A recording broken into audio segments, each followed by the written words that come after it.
kami dari kelompok A4 Matematika Distrik kelas MI 1A akan mempresentasikan hasil diskusi kita pada hari ini dengan beranggota 6 orang. Yang pertama, baik, perkenalkan nama saya Aditya Kurniawan Putra dengan nomor BP 2101092035. Saya Giriski Ramadhani dengan nomor BP 2101092037. Saya Cindy Nabila Putri dengan nomor BP 2101092041. Saya Dia Insani Putri dengan BP 2101092042. Saya Kozinatul Amrul dengan BP 2101091006. dan saya sendiri bernama Rida Tunarsi dengan nomor BP 2101092066. Baiklah, langsung saja masuk ke pembahasan kita tentang aritmatika modular yang akan dibacakan oleh Aditya. Pada kesempatan kali ini saya akan menjelaskan sejarah aritmatika modular. Pada abad ketiga sebelum Masehi, penulis Euclides dengan judul buku Elemen yang di dalamnya terdapat sebuah lemma, versi awal dari teorema dasar aritmatika dan studi mengenai bilang sempurna. Sekitar 250 Masehi, penulis Diophantos dari Alexandria dengan judul buku Aritmatika yang memuat 130 persamaan. Sekitar 300 Masehi, penulis Sunzi Xuanzing dari China dengan judul buku Risalah Matematika. Abad pertengahan Islam, pemegang peran ganda menggabungkan pengetahuan yang didapatkan Yunani, India, China, dan Eropa dan menciptakan penemuan baru. Yang pertama itu ada Qutza bin Luka menerjemahkan buku Aritmatika milik Diophantus dari Alexandria. Yang kedua Al-Hajjaj menerjemahkan elemen milik Euclid. Yang ketiga Al-Kharizmi menulis buku mengenai numerisasi. Yang keempat ada Sabit bin Qurrah mempelajari bilangan amikabel dan bilangan sempurna. Yang terakhir itu ada Ibnu Haytham menemukan teorema Wilson. Selanjutnya itu ada perkembangan di Eropa. Pada tahun 1621, Claude Gaspar Becket de Mézières menerjemahkan buku Diophantos ke bahasa Latin yang memicu ketertarikan matematikawan saat itu. Selanjutnya, Pierre de Fermat, teorema terakhirnya, teorema jumlah dua persegi dan teorema kecilnya. Yang terakhir itu ada Marin Mersenne, mencari bilang prima yang memiliki sifat unik. Selanjutnya, kontribusi Carl Friedrich Gauss. Carl Friedrich Gauss adalah penemu cabang matematika yang sekarang disebut aritmatika modular.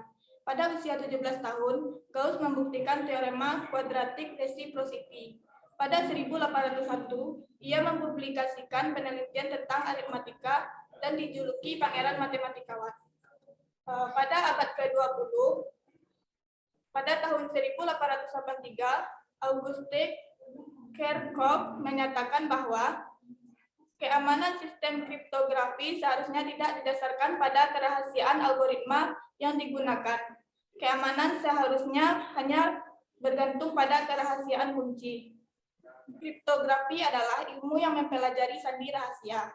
Tahun 1883, Auguste Kerckhoff, sistem kriptografi tidak didasarkan pada kerahasiaan algoritma yang digunakan. Tahun 1930, kantor sandi Polandia meminta matematika Marian Rejewski memecahkan kode mesin Enigma. Abad pertengahan ke-20 menjadi cabang matematika terapan.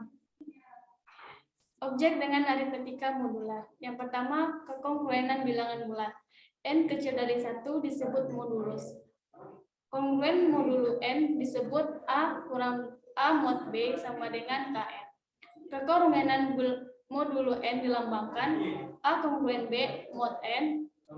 B mod N merujuk pada sebuah bilangan bulat unik A dengan 0. Kecil sama dengan A kecil dari N. A kongruen B atau mod N. Contohnya, dalam modulus 12 seseorang dapat menyatakan bahwa 38 kongruen 14 atau mod 12 disebut 38 kurang 14 adalah 24 merupakan kelipatan dari 12. Cara lain untuk menyatakannya adalah dengan mengatakan bahwa 38 dan 14 memiliki sisa yang sama, yakni 2 ketika dibagi dengan 12. Objek dengan aritmatika modular. Kelas kekongruenan, di mana himpunan semua bilangan bulat yang kongruen dengan A modul N. Himpunannya ada pada slide yang tampil pada presentasi. Untuk selanjutnya yaitu A modul N dan dilambangkan dengan A mod N. Gauss menganalisa struktur himpunan kelas kongruen ini sehingga sekarang dikenal dengan gelanggang bilangan bulat modul N. Lambang gelanggang ini adalah Z atau N, huruf besar, Z, huruf kecil. Gelanggang didefinisikan untuk N lebih besar 0 sebagai persamaan pada yang tampil di slide presentasi. Masih dengan topik yang sama, objek dengan aritmatika modular, operasi penjumlahan, pengurangan, dan perkalian. Dengan A mod N ditambah B mod N sama dengan A ditambah B mod N. Selanjutnya, A mod N dikurang B mod N sama dengan A kurang B mod N. A mod N dikali B mod N sama dengan A B mod N. Contoh operasi gelanggang Z atau NZ. 12 mod 24 ditambah 21 mod 24 menghasilkan 33 mod 24. Lalu hasilnya itu 9 mod 24. Selanjutnya yaitu pembahasan mengenai polinomial. Aritmatika modular juga dapat diterapkan pada himpunan polinomial dengan koefisien bilangan pecahan. Karena himpunan tersebut memiliki penjumlahan, perkalian, pembagian, dan Euclides. Gauss menerapkan pendekatan ini ke polinomial X pangkat N dikurang 1 dan menemukan faktor-faktor primitifnya. Sehingga polinomial disebut polinomial siklotomatik. Hal ini digunakan untuk menemukan konstruksi penggaris dan jangka dari heptadekagon, sebuah poligon reguler dengan 17 sisi. Bilangan aljabar. Pada polinomial dengan koefisien bilangan bulat, sifat pembagian hanya berlaku untuk polinomial dengan koefisien derajat terbesar bernilai 1 atau min 1.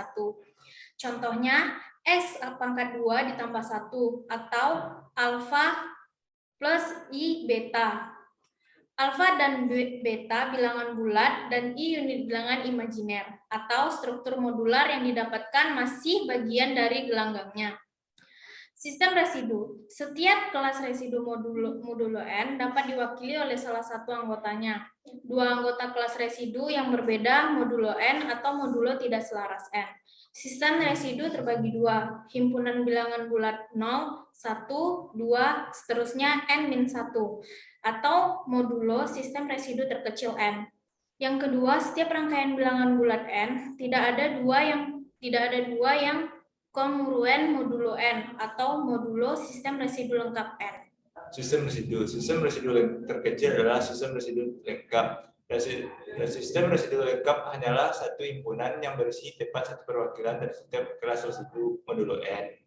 Sebagai contoh, modulo 4 sistem residu terkecil adalah 0, 1, 2, 3. Beberapa sistem residu lengkap lainnya terdapat pada PPT. Selanjutnya, struktur hasil bagi, itu konsep Euclidean ring, itu aritmatika modular yang diformalkan. Selanjutnya, konsep relasi ekuivalen, yaitu penerapan banyak struktur aljabar. Selanjutnya, teorema Jordan-Holder, yaitu untuk pengklasifikasian grup hasil bagi. Selanjutnya, sifat kekorangan bilangan bulat. Hubungan kekorangan bilangan bulat dapat ditulis sebagai berikut. Yang pertama, A sama dengan KN tambah B. Yang kedua, A sama dengan PN tambah R. Yang ketiga, B sama dengan QN tambah N. Contoh untukan bilangan negatif seperti berikut. 2 kongruen min 3 mod 5, min 8 kongruen 7 adalah mod 5. Sifat dasar. Relasi kekongruenan, di mana relasi kekongruenan kongruen modul N berlaku. Untuk sifat yang pertama yaitu sifat refleksif. A kongruen A. Yang kedua, sifat simetris. Jika A kongruen B, maka B kongruen A. Yang ketiga, sifat transitif. Jika A kongruen B, B kongruen C. Untuk polinomial P, X dengan koefisien bilangan bulat berlaku P kali A, kongruen P dikali B. Perpangkatan A kali K kongruen B kali K untuk bilangan bulat non negatif K. Penjumlahan skala A ditambah K kongruen B ditambah K dan A dikurang K kongruen B dikurang K. Selanjutnya, perkalian skalar AK kongruen BK. Invers, perkalian, dan sifat lain. Jika A kongruen B dan A kurang 1 ada, maka berlaku A kurang 1 kongruen B kurang 1. Digunakan untuk menunjukkan ketunggalan invers perkalian. Jika AX kongruen B dan A kurang 1 ada, maka solusi untuk kekongruenan linear tersebut adalah X kongruen A kurang 1, B inverse, perkalian inverse X kongruen A kurang 1, atau mod N. Sifat lainnya, min A kongruen B dan inverse A pangkat min 1 ada, maka B juga dapat diinverskan. A min 1 kongruen B min 1. Min A X kongruen B menjadi X kongruen A kurang 1 B. Selanjutnya itu ada aplikasi. Aplikasi yang sangat praktis adalah menghitung checksum dalam pengenal bilangan deret. Misalnya, nomor buku standar internasional ISBN menggunakan aritmatika modul 11 untuk 10 digit ISBN atau modul 10 untuk ISBN 13 digit. Untuk deteksi kesalahan. Demikian juga nomor rekening bank internasional IBAN misalnya menggunakan aritmatika modul 97 untuk melihat kesalahan input pengguna di nomor rekening bank. Dalam kimia, digit terakhir dari nomor registrasi CAS, nomor pengenal unik untuk setiap senyawa kimia, adalah digit pemeriksa yang dihitung dengan mengambil digit terakhir dari dua bagian pertama nomor CAS dikalikan 1, digit sebelumnya dikalikan 2, digit sebelumnya dikalikan 3, dan lain-lain. Menjumlahkan semua ini dan menghitung. Contoh implementasi di bawah ini adalah 3 fungsi C yang cepat, 2 untuk melakukan perkalian modular, dan 1 untuk eksponensial modular pada bilangan bulat tak bertanda yang tidak lebih besar dari 63 bit tanpa luapan transient. Berikut adalah cara algoritmik untuk menghitung A dikali B mod M yang terdapat pada PPT. Baiklah, itulah hasil presentasi kita pada hari ini. Mohon maaf apabila ada kesalahan atau kejanggalan. Kami dari kelompok 4 mengucapkan Minal aizin wal faizin, mohon maaf lahir dan batin. Assalamualaikum warahmatullahi wabarakatuh.